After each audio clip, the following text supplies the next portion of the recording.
All right, kids. Today we are finally, and fairly early on in the class, I hope I'm going to finish this Persian chart.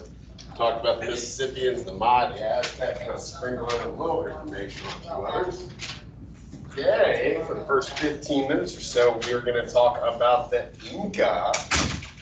Should be able to get through it relatively quickly. I'm not really going to ask a whole lot of questions just to conserve time, but pay attention to the things that I'm bringing up. Again, there's a lot of things based on your reading and based on our discussion that you could potentially add to your Persian chart. Again, this is the last civilization that we need some notes on. This Persian chart is going to be a part of your next notebook check. Tentatively speaking, next notebook check is going to be next Friday. I'll tell you for sure, probably tomorrow. So we're going to start off with that. We'll knock that out pretty early. Then we're just going to go back through the SAQ. What is a short answer question? How is it structured? What are the most appropriate ways to answer these questions? Again, these really aren't that hard once you get the format down, but you really need to pay attention to the format, specifically something called the ACE format.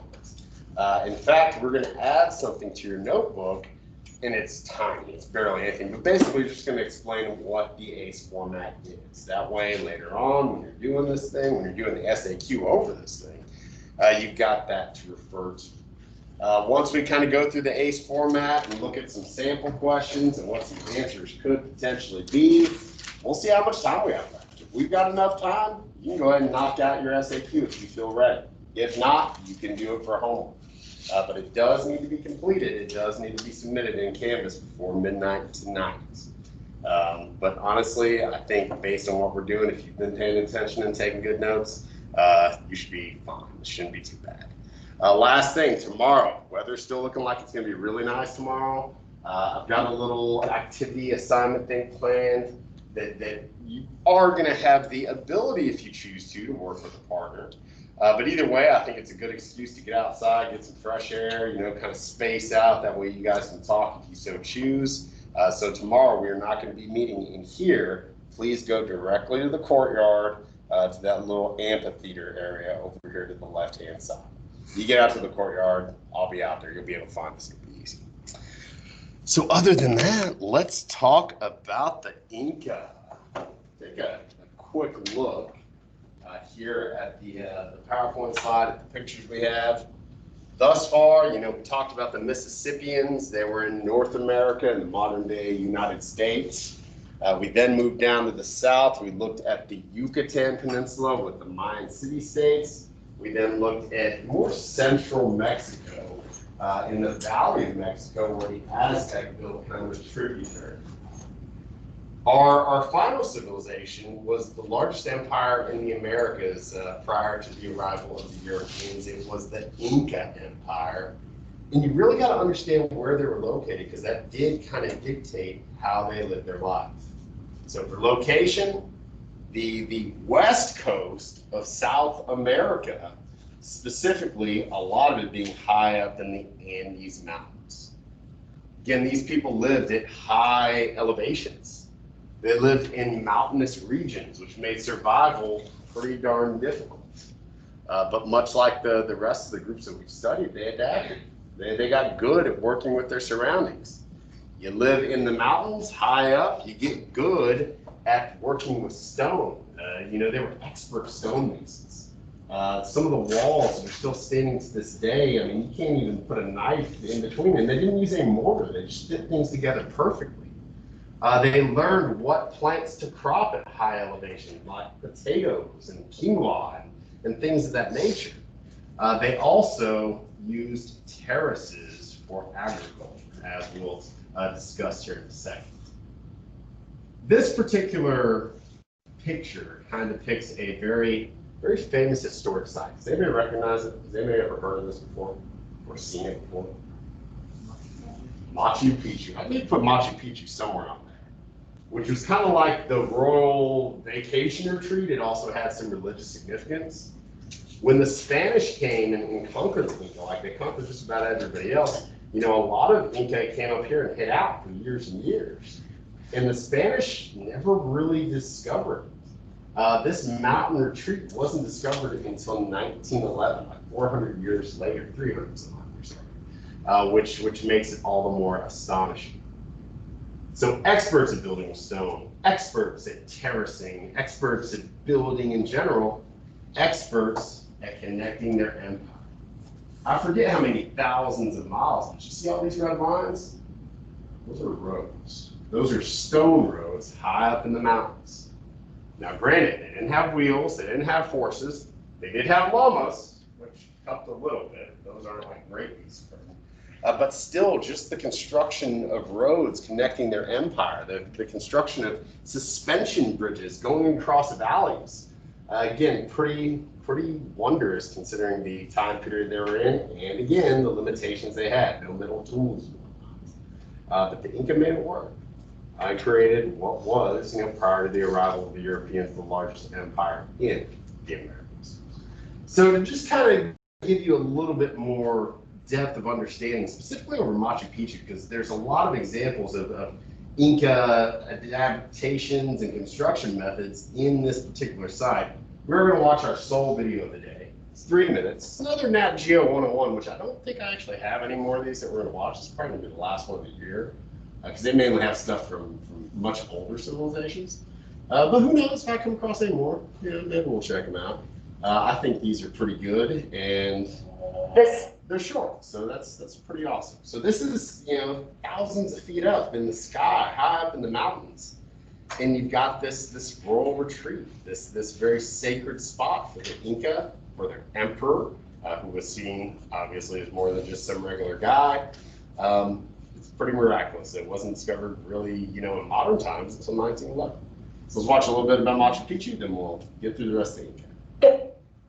The stone city of Machu Picchu is one of the most fascinating archaeological sites on the planet. The Machu Picchu video is on Canvas. Machu Picchu is a testament to the power and ingenuity of the Inca people. During its prime, the Inca civilization stretched about 2,500 miles along South America's Pacific coastline, from modern-day Ecuador down into Chile. This distance is nearly the horizontal width of the continental United States. Machu Picchu, located at the center of this once expansive empire, is one of the few well-preserved remnants of the Inca civilization. Built around the mid-15th century, Machu Picchu is a stunning example of the Incas' engineering feats. The Inca constructed Machu Picchu's palaces, temples, terraces, and infrastructure using stone, and without the help of wheels or tools made of steel or iron. One particularly notable aspect of their construction is foregoing the use of mortar, a material often used to bind stones together. Nonetheless, the stones of Machu Picchu were cut so precisely that they snugly fit together. Located on two fault lines, Machu Picchu often experiences earthquakes, but because of the stone's exceptional cut and fit, they bounce during tremors and then are able to easily fall back into position. These engineering marvels have preserved Machu Picchu's remarkable condition for over 500 years. Machu Picchu's purpose is still a mystery to many archaeologists. Some theorize that it may have served as a ceremonial site, a military stronghold, or a retreat for nobility. The site's geographic layout may be significant in another way. Many of both the man-made and natural structures appear to align with astronomical events. But in the early 16th century, only about 100 years after it was built, Machu Picchu was abandoned. And since the Inca had no written language, no records exist to explain the exact purpose of the site. Although local communities knew about Machu Picchu, the site remained largely unknown to the outside world for hundreds of years. Spanish conquistadors, who invaded the Inca civilization in the 16th century, never came across the site. It wasn't until the early 20th century when Melchor Arteaga, a local farmer, debuted Machu Picchu to outsiders when he led Yale University professor Hiram Bingham to the site. Bingham and successive explorers devoted much of their academic careers to studying the archaeological wonder. Despite its enigmatic nature, Machu Picchu still stands as one of the world's most important archaeological sites. It is a testament to the power and ingenuity of one of the largest empires in the Americas. In 1983, UNESCO designated Machu Picchu as a World Heritage Site, and today, visitors from around the world come to pay homage to this piece of history. Pretty wild, you know? I mean, the fact that it was just a mystery, it still is to some extent. The fact that in modern times it wasn't really discovered until 1911, that's getting pretty astonishing. So again, you know, this kind of gives the breakdown, and we don't know exactly what it was for, but the main speculation is obviously religious significance, because most monumental architecture of this era certainly had that, but also some sort of royal retreat. You know, there are areas that look like they were designed for the emperor to stay. But it was formidable, it was well built. Like I said, just being able to fit stones together, not using any mortar to seal them, and the fact that they're still standing to this day, it speaks to the engineering innovation of the Inca themselves. Now, we saw this the other day, but these are some specific things I'd write down for adaptation. Again, one of the running themes I've been saying over and over again is these different indigenous peoples, they found ways to survive regardless of the environment that they were put in. So first, we talked about this the other day, terracing. And all terracing is if you're in a mountainous or hilly region, they weren't the only people in history that did it. A lot of people have done it, but a lot of people figured out that if you're in a mountainous or hilly region, well, if you're, say, living in this area, you know, with a lot of hills or mountains, well, it's hard to grow crops on the side of a hill or mountain because the rain comes and it'll wash it all away. So for terracing, essentially all you do is you're cutting stair steps into the side of a hill or a mountain. Then you got your flat surfaces to plant your crops. Improving upon this design was something called waru waru, which is kind of hard to explain, but essentially it funneled rainwater down and across all of these terraces. That way the water wouldn't evaporate. That way the water wouldn't cause erosion of the terraces. That way you could actually water your crops pretty easily, just kind of catching the natural rain that descended on the region. Again, pretty miraculous. A lot of our innovations have been about food production, but you've got to understand, going back to the dawn of civilization itself, that's the first step in being able to stay in there, having fresh water, and being able to produce your own food. Otherwise, you know, you'd still be hunter-gatherers. So terracing, waru waru, two of the things I'd maybe write down for maybe intellectual innovations for the Inca, just like chinampas, those kind of floating gardens on Lake Texcoco, were pretty good innovations for the Aztec. Again, they were experts at you know, connecting their empires over this vast territories, over rugged landscapes. They built with stone roads, stone staircases. They built suspension bridges, which, you know, for the time were not entirely unheard of, but they were rare. They managed to connect this vast empire through their technology, through their ability to construct these roads and walls and bridges. They had staying power. They're well built. Now, one of the reasons that, you know, the Inca Empire was so big was that every time an emperor died and power passed down to his son, well, that son was tasked with continuing the growth of the empire. Because technically, under the Inca belief system, even though the emperor died, all the land that he controlled was still his to rule from the afterlife. The Inca believed in many gods. They were polytheistic, they were animistic. You know, a lot of it does correspond with nature. But they also practiced ancestor veneration, really bordering on ancestor worship, which speaks to just their beliefs in the afterlife. Again, the king, the emperor dies, and you as a son, yeah, you're the emperor, but technically your father's still in charge of the land that he conquered. So you have to grow, you got to conquer more territory. Very similar to some Chinese beliefs in ancestor veneration, also similar to some of the stuff that the Egyptians believed. In fact, the Inca also mummified their dead. Not everybody, because it's kind of an expensive process, and how they did it was a lot different. But preserving those bodies, that way that these emperors, these royals, could still have them in the afterlife. Again, it's one of those things we've been talking about. The leaders of these empires, the leaders of these governments, tying their beliefs to their rule, their power to rule, legitimizing their power via religious beliefs. It's one of those continuities that, at least up to this point, has never really fully went away. Now, just looking at this, what would you say out of all the many gods that the Inca worshipped? What do you think the main god was? The sun. Inca actually translates to something like people of the sun.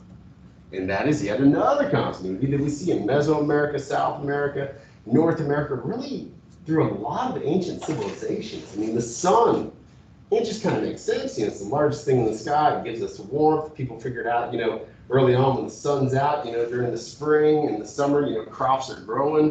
When the sun's not around as much, things tend to die off. So it just kind of makes sense that, their sun god, Inti, would be seen as one of the main deities.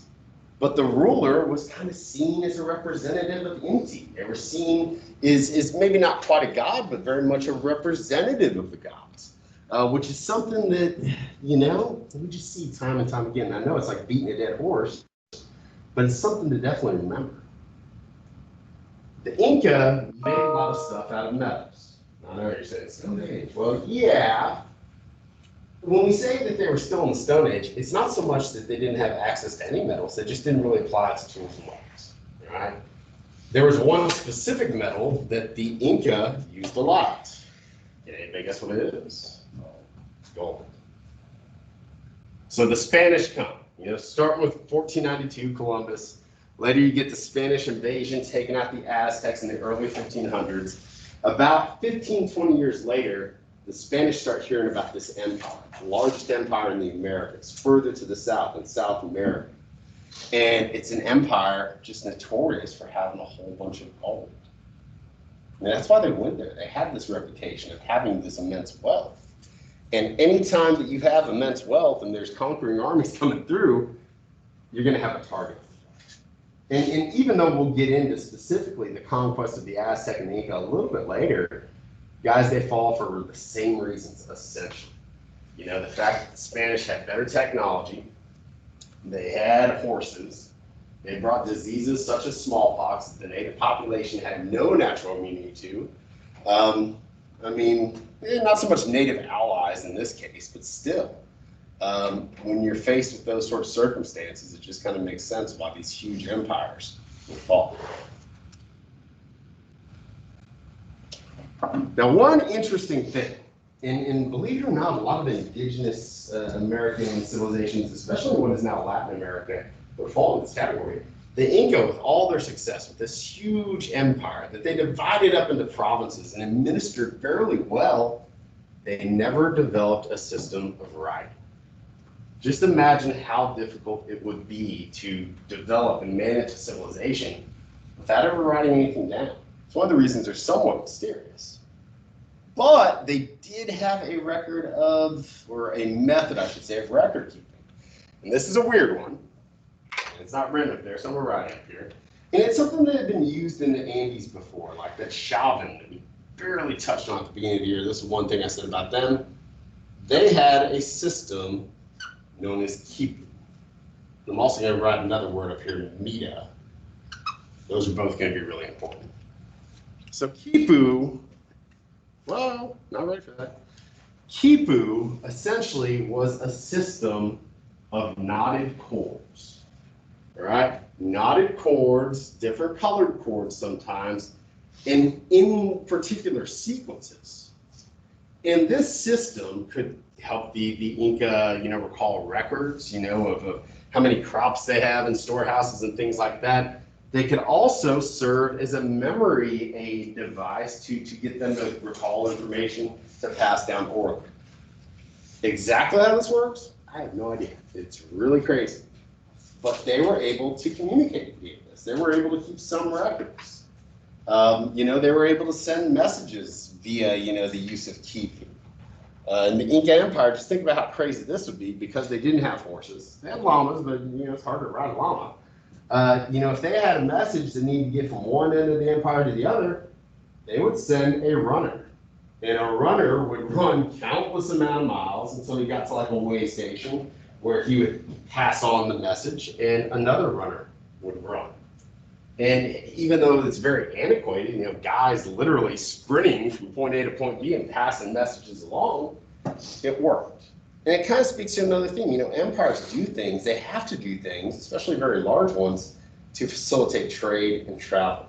Because if you don't have an effective network of roads or some sort of transportation system, you're not going to be able to get the military around, you're not going to be able to spread the news about royal decrees, you're going to find yourself in bad shape. So the Inca did not have writing, but they adapted. They figured out something else. Lastly, the Inca built a lot, all right? And they did what other people throughout history had done. When they conquered areas, they didn't force them to pay tribute or anything like that. They actually would move people around, populations around, separate them sometimes from their family to indoctrinate them with the Inca way of life. And then they were just kind of brought up into the fold. But one thing they did require of their people to get all these walls and bridges and roads built was a very specific system of conscription known as the Mita system. The Mita system. If you don't have that down, I highly recommend writing it down. And basically this was their system of conscripted labor. And years later, when the Spanish come and conquer the Inca, because they find silver and gold up in the mines in the mountains, they want a way to get it out. They don't want to do it themselves. So the Spanish actually reinstitute the Mita system because culturally it's something that the natives there were accustomed to. Mita, there's a lot of different methods of conscription. We just talked about conscription in general in broad terms thus far, but there are some very specific methods of conscription that you're going to need to be familiar with, and this is certainly one of them. And I think that we just went over this, life in the mountains, how they adapt, terraces and building with stone, and specializing in the growth of certain crops that thrive at high elevations. I think we're pretty good. Now, these two charts, I'm not going to read through them, guys, because I just really don't want to. And we've talked about most of this. If you want to take a picture of them, they're there. They're also on Canvas in the PowerPoint. This sometimes, it kind of helps, especially if you miss some stuff in your Persian chart. This isn't the exact same layout, but it's got a lot of the key information you need to know. How they survived, what they believed, what some of their key achievements were. And on the next slide, I've got an almost identical chart, but it's got a little different information. And I didn't really feel like creating a new one and combine them because that would just be too much. So you get both. Again, some new information, especially when it gets into environmental obstacles and things that they overcame and ways that they adapted and food that they grew, because again, a lot of the economy, a lot of their life was really built off of agriculture. But, I think for right now, if you've got this stuff down, I think you're in pretty good shape. So at this point, we should be done with the Persian chart. Yay! Now we got a couple things to talk about. Today, probably not in class. I doubt we'll have time. Who knows? Maybe we will. But today before midnight, you do need to get done with this SAQ. It's really not that bad. SAQ stands for short answer question, and the whole Machu Picchu is one of the most Machu Picchu. The whole reason we do it is this is one of the components of the AP exam. AP exam in May. You should take it. It's not mandatory, but if you're going to be in this class, I don't know why you wouldn't take it. It's like you're putting yourself through a lot of misery, getting ready for something that you're not going to do. We will actually do registration and get ready, for getting set up for the AP exam in the College Board website and a few others. Maybe in the next week, if not the beginning of the week afterwards. But the AP exam, you've got your multiple choice section, 55 questions, 55 minutes. You've got your SAQ section where you'll have, I think it's 3, maybe 4 sets of 8 SAQ questions. I forget the exact time limit. Then you get a little break, then you come back and you write an LEQ essay. We've done one of those before. And then you write a DBQ essay, where you're going to be writing an essay based on a bunch of documents. We'll get to that probably next 6 weeks. I kind of like to build the fundamental writing skills before we get into the DBQ, because once you learn how to write an SEQ and an LEQ, DBQ, we're just adding a component, and it's really not that bad. It just looks scary at first. So kind of how this works. When I say you've got a short answer question, it's really a set of questions. It is a set of questions. Sometimes you will have a document, like a primary source, attached to it. Sometimes you won't. For right now, we're not going to add in the primary sources. Eventually we will, but we're not there yet. We need to get down to basics. So you've got these 3 questions. Strategy-wise, I know last time you could only see them one at a time. This time I think you're going to be able to see all of them. But glance over the questions. Go through all 3. Think in your mind which ones are the easiest and answer those first. The rationale being, if you run out of time, well, at least you got some of the answers done. Some of the ones that you're probably going to get the points on. As far as points go, for these 3 questions, for me, it's all or nothing. On the actual AP test, it's a little bit different. But it's all or nothing. You either get all the points, you get none of the points. So you got to do everything that's required of that specific question. Now, when I grade these, this is a little different than what the College Board's going to do, but when I grade these, you got 3 questions. As long as I see a good, honest attempt to answer those questions in full, your base score is at 55, even if you don't get any of them correct. Okay, so you're getting 55 points just for an attempt. Then for each question you get correct, there's 3 questions, I add on 15 points. So if you got 1 out of the 3 questions correct and you had everything you needed, that's a 7. If you got 2 of them correct, that moves it to an 85. If you got all 3 correct, you get yourself 100.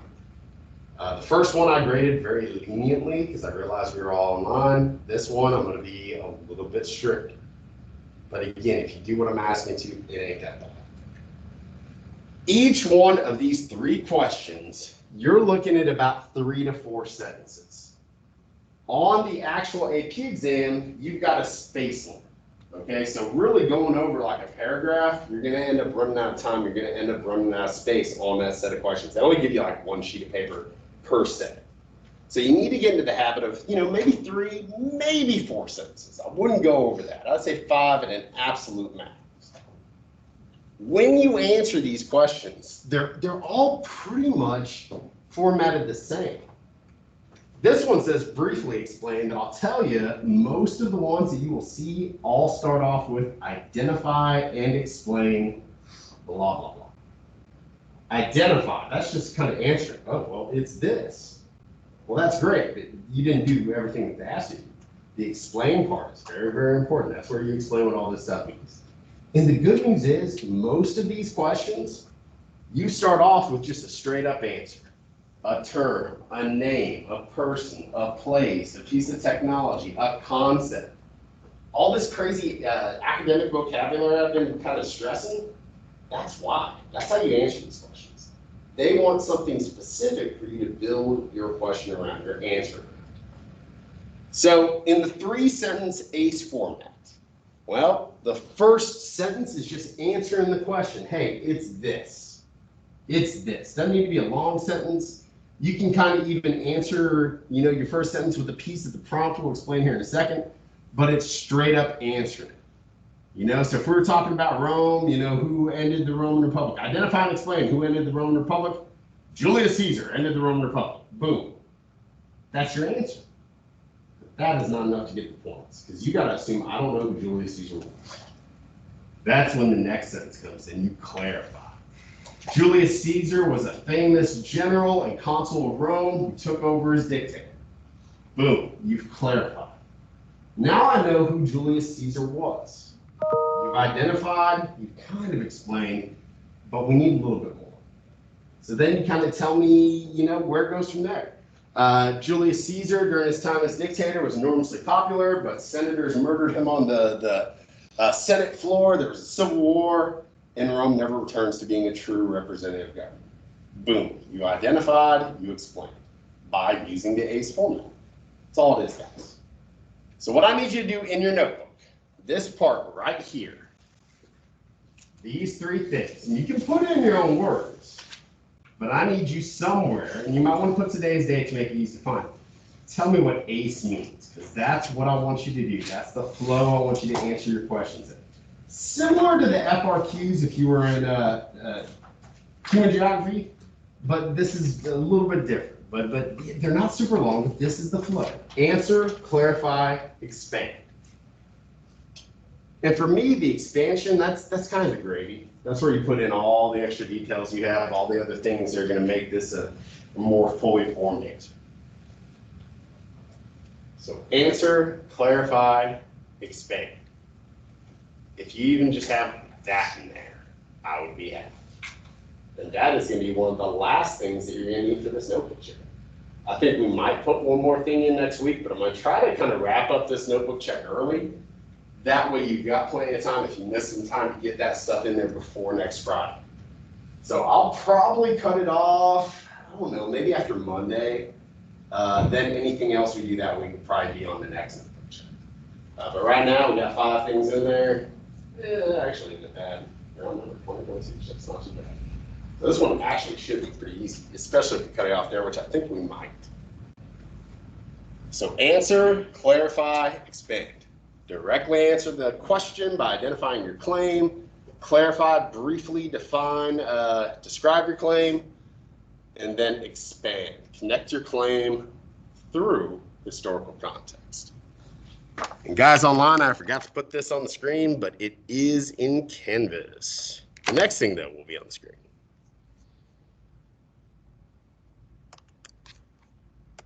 So our next goal, we're going to practice a little bit, just a little bit, because I want to show you just this is not that hard. It really isn't.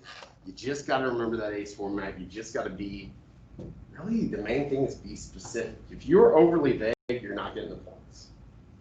But if you can be specific, if you can pull out, you know, something specific, especially some vocabulary, man, this is like I said, easy. So I pulled this one off of the last one that we did. It's the beginning of the year, I get it, everyone don't like it, okay? And this one really, because at that point we're just introducing stuff, you didn't have to be super specific, but you needed something specific. So one of the questions, there were others, but this one says, identify and explain one significant technological development that occurred during the Neolithic Age. So think about the time period just prior to and really right after the Neolithic Revolution, when people in the Middle East figured out that you could plant crops and you could settle. Settling down led to all sorts of technological developments. Who can tell me one piece of technology that comes in the aftermath of that? Maybe something like the people of Mesopotamia did. Something basic. Elijah. The wheel. The wheel would be a perfect answer. Anybody got another one? The plow would be a perfect answer. You could get into like the potter's wheel, extending on the wheel. You could get into irrigation systems. You could eventually get into the use of metals. You know, there's a lot of different directions that you could go, but it had to be something specific. You just said, well, they came up with all sorts of stuff because they were settled down and stuff was cool and they were growing crops. Well, growing crops is a development, but we need something more concrete as far as technology. So here's how you could have answered this question using the ACE format. First sentence, I'm almost just restating the prompt, but I'm adding in that little piece, the answer. One significant technological development of the Neolithic Age was the design and implementation of irrigation systems. You just answered the question, irrigation systems. You got something specific now to build your answer on. But again, what if I don't know what that is? You've got to clarify it. Irrigation refers to any method of bringing water to dry land, usually to aid in agriculture. Well, that's pretty much just the definition, right? That's all it is. That's what your clarification does, all right? Sometimes you won't be able to like provide a full-on definition, but if you can, that's the easiest way to answer. You answer the question with some vocab, Your clarification is defined it. Explain what that is. The next part, did I put D down there? I gotta fix that. I was doing it this morning. I was tired, guys. I should say E, expansion, ACD. That's so weird. I don't know why I did that. E, agriculture was born in the Fertile Crescent 10,000 years ago, and it was in this area that the first irrigation systems were used. This part just kind of cements it. It tells me that you have a better understanding than just the basics. It really establishes some context. So something like that, there's a lot of directions you could go, but you started off with something specific, you defined what that specific thing was, then you added in additional historical information. You okay? That's all it is. That's all it is. I'm gonna go back and fix this D, so that's gonna drive me nuts. Now, I have a practice. You don't have to write the question, but I do want everybody to try to answer this. Now, on the real SAT, the one you're gonna do later today, that's 15 minutes. Okay, I'm giving you probably a little bit more time than you need. Usually though, it's a set of four sets of questions on the real exam. I think it's 40 minutes, so it comes out to about 12 minutes. You want to be able to knock these out, one set of questions in about 4 minutes. But because it's just practice, and this one's super easy, let's try to do it in 3. So get out something to write with. I do really want you to do this. Don't just sit there. Trust me, this is going to help. I may even make this something that needs to be in your notebook, so just do it. It won't take you long. I'm going to set my timer. I'm going to read it to you. You can think about it, and then we'll discuss it. All right, so the timer, or the question, I should say. Identify and explain one reason that the development of large-scale civilizations was more difficult in the Americas than in Afro-Eurasia. Think about those things that we said they didn't have in the Americas. Tell me one of them specifically, and then just expand as much as you can. Tell me what that thing is for your clarity, and then expand as much as you can. Your time starts now. You got 3 minutes. Try to give the best answer possible.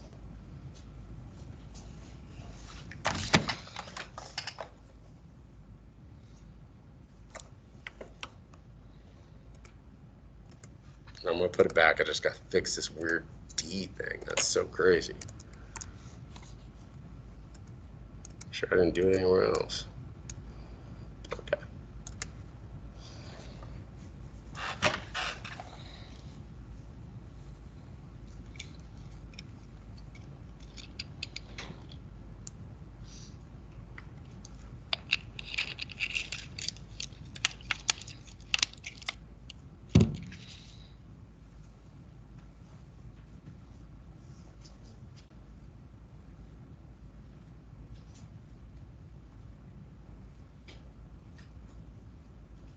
You got 2 minutes.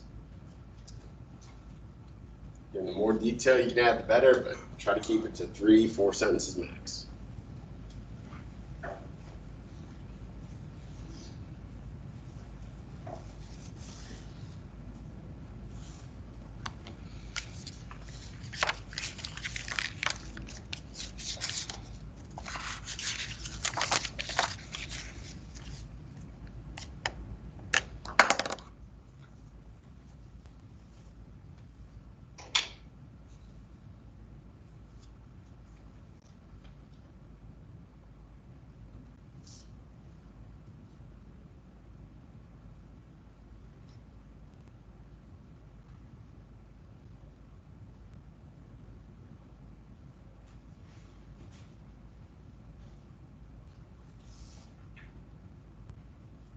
Got 1 more minute.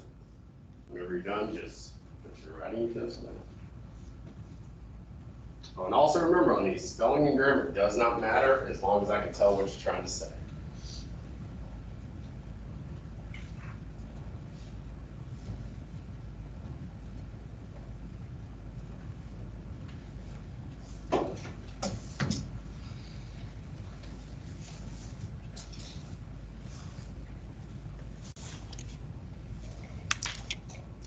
You have 30 seconds.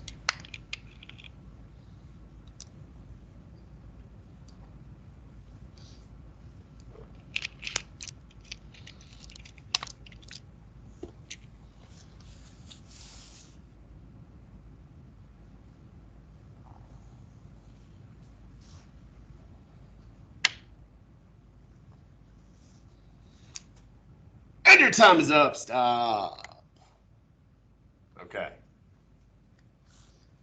Not too bad, hopefully. Look like most of you guys are done. The time limits in this class. And we've done a little bit of it. It's going to get more strenuous as we go.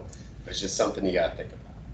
So you don't got to read the whole thing, but can anybody tell me one thing, just one thing that you could have used as the foundation for your answer, something that they didn't have in the Americas? Try. Like fast transportation. Cool. Okay. Transportation, you can extend that in a lot of different ways, right? They can have large domesticated animals. No large domesticated animals. What else don't they have? We mentioned it just a minute ago. No. Yeah. Okay. So here's what I came up with. It's similar to what some of you guys. So the A, the answer.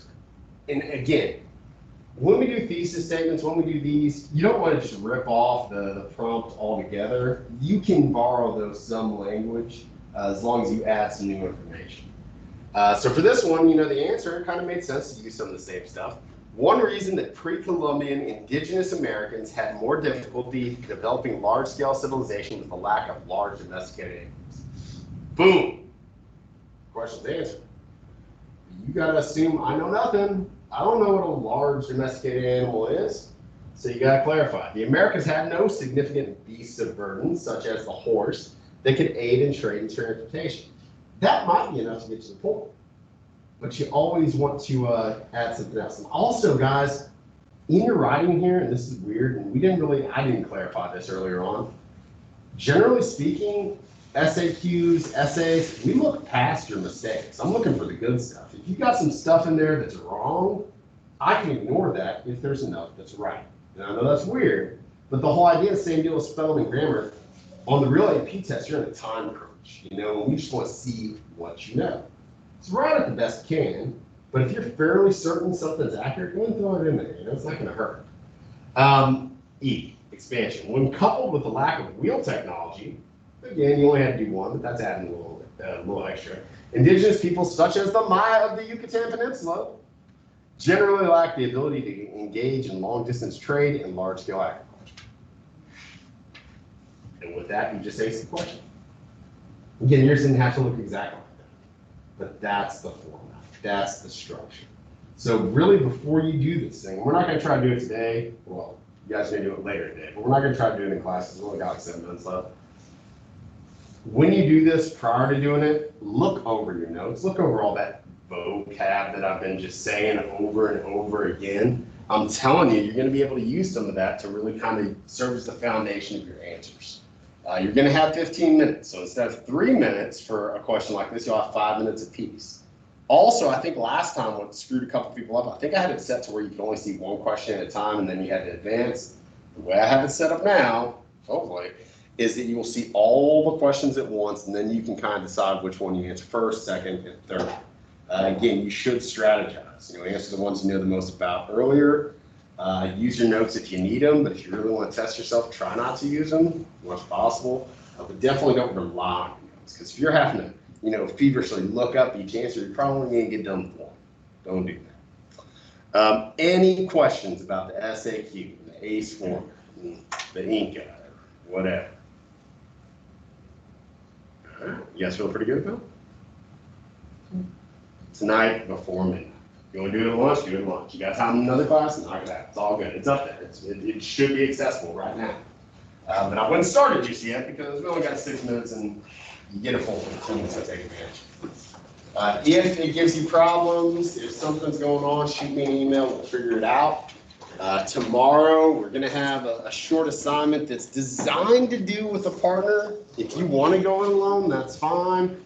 But if you see somebody in here that's usually in here that you wouldn't mind working with and maybe talking to a little bit, we're going to have that opportunity tomorrow. We're going to be out in the courtyard. We're going to kind of spread out, get some fresh air, get some sunshine on us, kind of ease into it. But if you need it, please let me know. I'm going to come around here in a minute, spray your desks.